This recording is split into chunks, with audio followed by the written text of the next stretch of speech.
J'étais pas sûr au début et c'est pas encore très clair. C'était bizarre de revoir mes anciens camarades du secondaire. J'avais rien à dire en particulier, surtout que je gardais pas un souvenir particulier à leur égard. Certains se sont mariés, trop tôt. D'autres ont eu des enfants, trop tôt. Et plusieurs ont déjà une carrière. Et il y a ces gens qui croient avoir fait la révolution suivant la politique américaine. D'autres sont très bien servis par le système, les marginaux devenus des singes savants, d'autres marginaux qui sont restés les mêmes pour le mieux, et d'autres qui vivent de grandes aventures.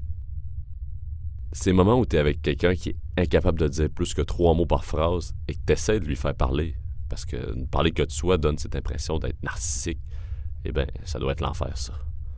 Non pas qu'être incapable de tisser des liens avec les autres soit horrible, je suis tout à fait à l'aise avec ma solitude volontaire, mais être dans une situation complètement gênante, malaisante et forcément tendue, imaginez vivre ça 24 heures sur 24. Ça pourrait être un bon thriller à l'Alfred Hitchcock. Tu commences avec ce jeune couple à leur premier rendez-vous, et là, t'as le gars qui a une fille en face de lui, ou un trans, qui sait. L'objectif du gars, établir un lien avec elle pour plus tard coucher avec. Sauf que là, le gars a beau lui poser plein de questions, il ne trouve pas les mots magiques pour faire parler à la fille. Au lieu de ça, elle pleure, elle chiale, elle crie, l'hystérie totale. Le restaurant explose. T'as une Amazone qui viole un robot puis des dinosaures qui tirent des lasers, juste pour impressionner les petits malins qui s'astiquent le manche sur Star Wars. C'est un peu plus là maintenant. Je déteste ça, l'ambiguïté. Je suis incapable de déchiffrer des regards neutres. Il y avait bien Jeanne que je comprenais très bien.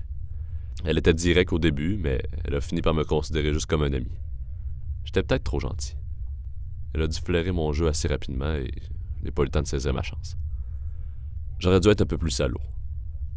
Dommage, elle n'était pas naïve comme les autres. Et la façon qu'elle avait de fumer sa cigarette, la grande classe. Mais après, j'ai bien rencontré cette Vietnamienne nommée Kim à Trois-Rivières, qui embrassait passionnément avec la langue.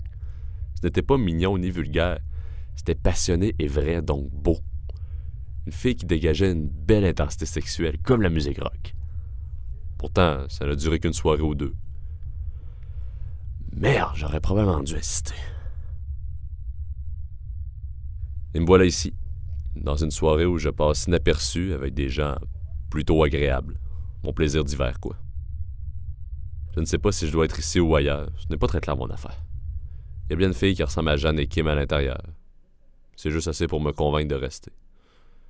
Elle ne semble pas avoir remarqué ma présence, mais j'ai pas envie de faire les premiers pas. Ça m'ennuie. Et puis... Bref.